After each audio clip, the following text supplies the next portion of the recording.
शारदा शारदाम्भोज वदना वदनाम्बुजे सर्वदा सर्वदास्माकं सन्निधिं सन्निधिं क्रियात्। ओम सरस्वती दिव्यै नमः, कमलवासिन्यै नमो नमः।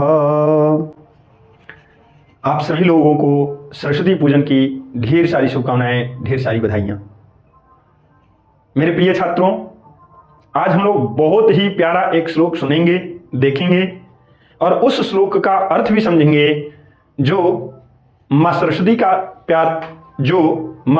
प्यारा श्लोक है। लेकिन उससे पहले स्टूडेंट्स, कुछ दुविधाएं हैं इस पूजन को लेकर के, कुछ दुविधाएं हैं इस पूजन से संबंधित दिवस को लेकर। कुछ लोग कहते हैं इसे कब मनाएं, तो सर्वप्रथम मैं संस्कृत शिक्षक होने के नाते मैं यह बताना चाहूंगा कि इसे आखिर कब मनाएं। ध्यान रखिएगा स्टूडेंट्स, इसे यदि आप अंग्रेजी तिथि के अनुसार कैलेंडर में खोजते हैं तो यह आपके बस की बात नहीं है, हमारे बस की बात नहीं है कि हम उसमें माँ सरस्वती के पूजन का एक फिक्स दिवस नोट कर पाए। अब बात आती है कि फिर ये मिलेगा कहाँ, तो ध्यान है स्टूडेंट्स, यह हमारे पंचांगों में जो सनातन धर्म ग्रंथ का पंचांग है, चाहे वह ऋषिकेश का हो या अन्य कोई पंचांग हो, उसमें आपको यह तिथि मिलती है। लेकिन उसमें भी स्टूडेंट्स ध्यान देना है कि यह कब मिलेगा, तो आप ध्यान रखिएगा माघ महीने के शुक्ल पक्ष की पंचमी तिथि को यह दिवस मनाया जाता है। सरस्वती पूजन का दिन शुभ होता है। समस्या अब क्या है कि 2 तारीख को भी पंचमी है और 3 तारीख को भी पंचमी है, और इसी दुविधा में बहुत से सनातनी, कुछ लोगों ने 2 को मनाया, कुछ लोगों ने 3 को मनाया। फिर इसका तोड़ क्या है, इसको हम कैसे जाने कि यह 2 को मनाएंगे या 3 को। तो ध्यान है स्टूडेंट्स, यदि आप मेरे स्टूडेंट्स हो तो इस बात का जरूर ध्यान रखें कि हम लोग उदया तिथि को मानते हैं।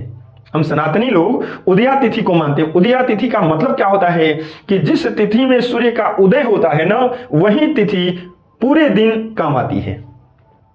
जहां तक मैं बात करूं कल यानी 2 तारीख के लिए, तो 2 तारीख को स्टूडेंट्स 9:01 तक चतुर्थी तिथि थी, उसके बाद पूरा का पूरा दिन पंचमी था।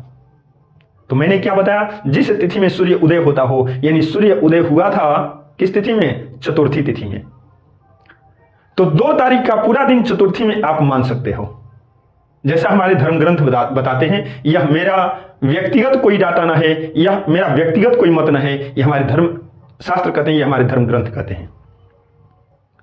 अब रही बात 3 तारीख की, तो यह सही बात है कि 3 तारीख को पूरा दिन पंचमी नहीं है, लेकिन सूर्योदय चूंकि पंचमी तिथि में हुआ है, इसलिए हम लोग पंचमी तिथि को पूरे दिन मान सकते हैं। यही उदया तिथि का फॉर्मूला, उदया तिथि का नियम। बात आ रही समझ में?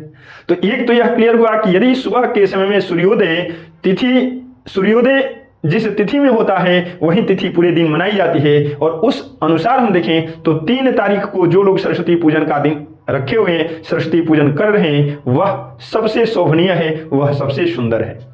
वैसे मेरा कहीं से उन लोगों के विचारों को खंडित करने का, उन लोगों को निरर्थक करने का यह प्रयास नहीं है कि जो लोग 2 को मना लिए क्या सब गड़बड़ है। नहीं, यदि आप पहले मना लिए हैं तो घबराएं नहीं। यदि ना जानने में कोई गलती होती है, कोई चूक होती है, कोई त्रुटि होती है, तो कहा जाता है अनजान संजान महाकल्याण। आगे से इस बात का लेकिन जरूर आप ध्यान रखें। बातें आ रही समझ में? दूसरा जो प्रश्न बनता है हमारे बच्चों के मन में, या कुछ बड़े बुजुर्गों को भी हमने कहते हुए सुना है कि यह माँ सरस्वती का पूजन दिवस है, इसलिए माँ सरस्वती को पढ़ा नहीं जाता, यानी पुस्तक हमें नहीं पढ़ना चाहिए। तो आप संस्कृत के जो विद्वान लोग हैं उनसे कभी मिलने का प्रयास करिएगा, वे लोग आपको बताएंगे इसके बारे में जो मैं अभी आपको बताने जा रहा हूं। उन विद्वानों के अनुसार कहा जाता है कि इससे बढ़िया अक्षरारंभ का कोई शुभ दिन है ही नहीं। अक्षरारंभ यानी जो छोटा सा बच्चा है जो पढ़ने की शुरुआत करने वाला है। और ध्यान है स्टूडेंट्स, यदि आप 10वीं कक्षा के स्टूडेंट्स हो तो हम लोगों को संस्कारों के बारे में किसी पाठ में पढ़ने को मिला था, याद आ रहा है?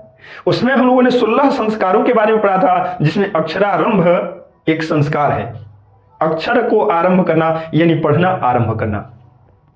तो यदि छोटे से बच्चे को पढ़ने के लिए उस दिन प्रेरित किया जा रहा है, तो जरा सोचो, जरा बताओ कि आपका बोर्ड एग्जाम है, फिर आपको भला पढ़ने से क्यों रोका जा रहा है? तो यह अपने मन में भ्रम बिल्कुल भी ना पालें कि सरस्वती पूजन के दिन आपको पढ़ना नहीं चाहिए, बिल्कुल पढ़ना चाहिए और खूब पढ़ना चाहिए। मैं तो कहूंगा कि इस दिन खूब पढ़ना चाहिए, और खास करके जो बोर्ड की तैयारी में लगे हुए हैं उनको तो अवश्य ही पढ़ना चाहिए। ये दो बातें हो गई। पहला क्या हुआ कि हम सरस्वती पूजन किस दिवस करें, तो आपको मैंने बताया कि पंचांग के अनुसार माघ महीने की शुक्ल पक्ष की पंचमी तिथि को करें। दूसरा जो आपका प्रश्न था कि इस दिन हम पठन पाठन करें या न करें, तो मैं तो करता हूं, और धर्म शास्त्रों के अनुसार इस दिन पठन पाठन अवरुद्ध नहीं होना चाहिए, अर्थात इस दिन पठन पाठन अवश्य ही करना चाहिए। अब बातें आती है स्टूडेंट्स कि भाई हम माँ सरस्वती की पूजा आराधना कर रहे हैं, माँ सरस्वती से हमें क्या सीख मिलती है। वैसे तो मैं गिनाऊं तो शायद 2-4 घंटे भी कम पड़ जाने वाले हैं, क्योंकि यह माँ सरस्वती की चर्चा है, जो साक्षात विद्या की देवी हैं, जो साक्षात ज्ञान की देवी हैं। उन माँ की चर्चा भला हम लोग क्या कर सकते हैं। बड़े बड़े विद्वान, बड़े बड़े ऋषि महर्षि नहीं कर पाए उस माँ की चर्चा, उन माँ की चर्चा को पूरा नहीं कर पाए, तो हम जैसे कम जानकार लोग भला उनकी चर्चा क्या कर सकते हैं। लेकिन हाँ, आप लोग यदि छात्र हैं तो आप लोगों को सीखना चाहिए इन देवी से। इन देवी से क्या सीखना चाहिए, क्या सीख लेनी चाहिए, तो छोटी छोटी 1-2 बातें मैं बताऊंगा। आप लोगों को पता होना चाहिए कि माता जी का वस्त्र जो है वह श्वेत है, और श्वेत सादगी का प्रतीक है स्टूडेंट्स। श्वेत सादगी का प्रतीक है। उनसे हम यह सीखना चाहिए कि हम चाहे जितने भी ज्ञानवान हो जाएं, हम चाहे जितने भी विद्वान हो जाएं, हमारी सादगी, हमारी विनम्रता कभी खत्म नहीं होनी चाहिए। एक अज्ञानी व्यक्ति अहंकारी बन जाए, एक अज्ञानी व्यक्ति विनम्रता को छोड़ दे, यह समझ में आता है। लेकिन यदि आपने शिक्षा ग्रहण की है, यदि आप मां सरस्वती के भक्त हैं, यदि आप पर मां सरस्वती की कृपा बरस रही है, तब अहंकारी बनना, तब विनम्रता को छोड़ना कहीं से शोभा नहीं देता। स्टूडेंट्स आते हैं उनके सवारी पर जो हंस है। हंस क्या होता है स्टूडेंट्स? हंस को पढ़िएगा आप लोग, वह नीर क्षीर विवेकी होता है। नीर क्षीर विवेकी का मतलब क्या है? क्षीर का मतलब दूध और नीर का मतलब पानी होता है। यदि हंस के सामने एक कटोरे में, एक पात्र में यदि आप दूध और पानी दोनों मिलाकर के रख देते हो, तो हंस ही एकमात्र ऐसा पक्षी है जो उसमें से दूध को निगल जाएगा, दूध को पी जाएगा, लेकिन जल को उसी में छोड़ देगा। सोच सकते हैं कितनी बड़ी चीज उसके पास विद्यमान है, और वह है मां शारदे की सवारी, वह है मां सरस्वती की सवारी। नीर क्षीर विवेकी, इसका क्या मतलब है जी? इससे हमको क्या सीख मिलती है कि यदि आप मां सरस्वती के भक्त हैं, यदि आपने शिक्षा को ग्रहण किया है, तो आप गुण और अवगुण में तुलना कर पाएं, और कभी भी अवगुण को छोड़ने का प्रयास करें, जैसे हंस पानी को छोड़ देता है। जिस प्रकार हंस दूध को ग्रहण कर लेता है, उसी प्रकार यदि किसी वैसे व्यक्ति में आपको गुण दिख रहा है जो आपका विरोधी है, जो आपका दुश्मन है, जो आपका हितैषी नहीं है, उससे भी आप उस गुण को ले लीजिए, जैसे वह दूध और पानी में से दूध को ग्रहण कर लेता है। संक्षिप्त चर्चा, बहुत लंबी चर्चा होगी, समय नहीं मिलेगा, और बहुत ज्यादा समय आपका लेना नहीं चाहता स्टूडेंट्स। एक और चर्चा, कमल को आपने देखा होगा। कमल के आसन पर माता जी विराजमान होती हैं, और कमल क्या सीख देता है? कमल कभी भी कीचड़ में खिलता है, लेकिन उसके पास वह क्षमता है कि पंख भले ही उसको पकड़ने का प्रयास करे, लेकिन वह पंख में से निकल करके अपनी ऊंचाइयों को अपने आप हासिल कर लेता है। उस कीचड़ से हमें यह सीखना चाहिए कि यदि ऐसी दुविधा आ जाए, ऐसा समय आ जाए, किसी कारणों से यदि हम किसी दलदल में फंस जाए, किसी समस्याओं में घिर जाएं, तो हमारे पास वह क्षमता होनी चाहिए, हमारे पास वह सामर्थ्य होना चाहिए, यदि मां सरस्वती के भक्त हैं तो, कि उन समस्याओं को किनारे लगा करके धैर्यपूर्वक पुनः अपने उस स्थान को हासिल कर लें जो कुछ दिनों पहले, समस्या आने से पहले जिस स्थान को हम हासिल किए हुए थे। कहा जाता है ना, धैर्य का साथ कभी नहीं छोड़ना है। यही बात हमें कीचड़ में लिपटा हुआ कमल भी बताता है। कीचड़ में जन्म लेने वाला कमल भी हमें यह सीख देता है, जिस पर मां स्वयं विराजमान होती हैं। भला उस देवी की चर्चा हम कितना कर सकते हैं जहां वो विराजमान होती हैं, जो उनकी सवारी है, जो उनका वस्त्र है, वह सब कुछ उतना सीख देता है, तो मां की चर्चा भला हम लोग कहां करने वाले हैं। चलिए छोटे से श्लोक को देखते हैं जो मैंने अभी भी पढ़ा है। वही दिया गया है स्टूडेंट, शारदा शारदाम्भोज वदना वदनाम्बुजे सर्वदा सर्वदास्माकं सन्निधिं सन्निधिं क्रियात्। मैं आपको बता दूं, अर्थ भी नीचे लिखा गया है, लेकिन कुछ ऐसे शब्द हैं जो दोहराए गए हैं, और दोहराए गए शब्दों पर थोड़ा सा आपका ध्यान आकर्षित करना चाहूंगा। शारदा शब्द आया हुआ है, शारदा का अर्थ मां सरस्वती है, और दूसरा जो शारदा है, शारदा शरद ऋतु से बना हुआ शब्द है। आपको ध्यान है स्टूडेंट, शरद ऋतु मैंने कह दिया, इसका मतलब यह नहीं कि शरद ऋतु में मां शारदे की पूजा की जाती है। मां शारदे की पूजा वसंत ऋतु में की जाती है। जब अर्थ हम लोग समझेंगे तो समझ में आएगा कि शरद ऋतु की चर्चा क्यों मैंने की। फिर दिया गया है स्टूडेंट्स, सर्वदा सर्वदास्माकम। सर्वदा, सर्वदा मीन्स हमेशा होता है, और इस सर्वदा का अर्थ हम लोग निकाल सकते हैं सर्वदा सब कुछ देने वाली। संस्कृत के सर्वदा का अर्थ होता है हमेशा, और सर्वदा सर्व मीन्स सब कुछ होता है, दा मीन्स देना होता है। दूसरा अर्थ हम निकाल सकते हैं, जो दूसरा सर्वदा शब्द है इसका अर्थ हम निकाल सकते हैं कि सब कुछ देने वाली। यह माँ है, यह माँ सरस्वती है, जो एक बार अपने भक्त को, अपने छात्रों को गले लगा लेना, लेकिन हाँ उसके लिए आपको कठिन परिश्रम करना होगा। लेकिन कठिन परिश्रम के बाद आपने यदि माँ सरस्वती को अपना लिया, माँ सरस्वती ने आपको अपना मान लिया, तो निश्चित जानिए दुनिया की कोई भी खुशी ऐसी खुशी न है जिसको आप ग्रहण न करें। तो सर्वदा का मतलब हमेशा, और सर्वदा मतलब सब कुछ देने वाली। सन्निधिं, सन्निधिं दो शब्द फिर से आए हुए हैं। सन्निधिं का अर्थ सामीप्य होता है, यानी नजदीकी होता है, यानी साथ होता है। और दूसरा जो सन्निधिं है, सत धन निधिं, सत मीन्स सच्चा, सत मीन्स अच्छा, सत मीन्स शुभ, और निधि का अर्थ खजाना होता है। अर्थ देखेंगे लोग, लेकिन जल्दी जल्दी में। देवी सरस्वती, भक्त आराधना कर रहा है किससे? अपनी मां से।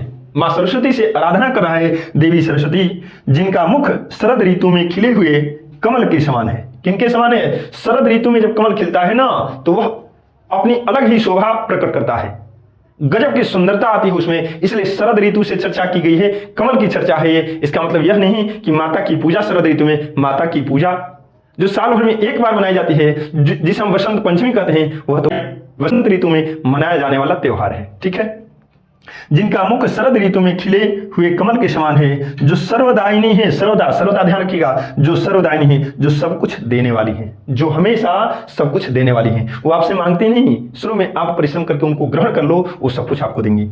वे हमारी मुख कमल में स्थित हों। भक्त कहता है कि हे माँ, आप हमारे मुख में, आप हमारे मुखमंडल में स्थित हो जाओ, ताकि जो मैं कुछ बोलूं कभी गलत ना बोलूं। मां सरस्वती को अपनी जिह्वा पर क्यों बुला रहा है भक्त? कि मां सरस्वती आ जाएंगी तो हमारा हर प्रकार से कल्याण होगा। ध्यान रहे स्टूडेंट्स, यही मां सरस्वती हैं, यही मां सरस्वती हैं जिन्हें भगवान लोगों ने प्रसन्न किया, और रामचंद्र का अवतार हुआ था दानवों का दलन करने के लिए, और इधर राम की राजगद्दी देने की तैयारी होने लगी। मां सरस्वती को प्रसन्न किया गया, मां सरस्वती यह काम आप ही बना सकती हो।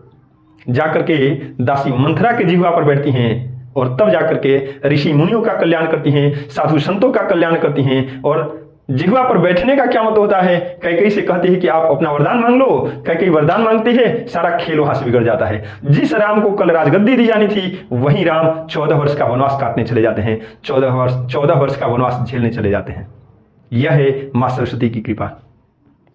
तो कभी उस प्रकार हमारी जिह्वा पर स्थित न हो, यही मां सरस्वती है। ध्यान रखिएगा, विद्वानों की तो चर्चा हमेशा होती है, लेकिन देखिए उसके कौन कौन से दुष्परिणाम होते हैं, ये मैं बताना चाह रहा हूं। इसलिए कह रहा हूं कि आप सरस्वती यदि आपके पास हैं तो कभी भी ऐसे शब्दों का प्रयोग करने से बचें। यही सरस्वती हैं। कुंभकर्ण मांगने वाला था कि मैं 6 महीने तक जगा रहूं तो 1 दिन सोऊं, लेकिन होता क्या है, इसके ठीक विपरीत होता है। हाहाकार मच गया ईश्वर लोगों में, भगवान लोगों में। अरे ये क्या, यदि इसने मांग लिया कि 6 महीने तक जगूं, 6 महीने तो ये प्रलय मचा देगा। 1-2 दिन में तो साधु संतों का हालत खराब कर देता है, दिन भर जगता है तो हालत खराब कर देता है। यदि 6 महीने तक यदि जगा रहा तो फिर क्या होगा? तुरंत मां सरस्वती को प्रसन्न किया गया। मां सरस्वती गई, उसके जीवा पर बैठ गई, साफ उल्टा बोल दिया, हे प्रभु, यदि आप हम पर प्रसन्न हैं तो यह वरदान दीजिए कि मैं 6 महीने तक सोऊं तब 1 दिन जगूं। हो गया, सारा खेल बिगड़ गया। कुंभकर्ण के नजरिए से देखा जाए तो सारा खेल बिगड़ गया, लेकिन इसमें तो देवताओं का हित होने वाला था, इसलिए ऐसा होना जरूरी था। यह है मां सरस्वती की कृपा जिनकी चर्चा कर रहे हैं। भक्त कहता है कि वे हमारी मुख कमल में स्थित हों तथा शुभ निधि प्रदान करें, अच्छे अच्छे खजाने को देने का काम करें। अच्छा खजाना का मतलब यही नहीं कि बस आपके पास धन ही धन हो।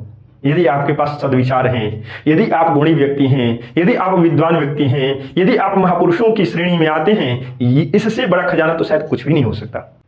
यदि आप अच्छे व्यक्ति हैं तो दुनिया की जो भौतिक वस्तुएं हैं, दुनिया के जो सुख साधन हैं, उसको आप आसानी से प्राप्त कर सकते हो। बस जरूरत है हमारे अंदर सद्गुणों के आने की, और वह माँ सरस्वती कर सकती हैं, इसमें वह पूर्ण रूप से समर्थ हैं। इसलिए माँ सरस्वती की इसी प्रकार की आराधना करते हुए हम लोग विदा लेंगे। और मैं आपसे भी चाहूंगा कि आज सुबह में आपने स्नान ध्यान करके पूजा पाठ तो कर ही लिया होगा,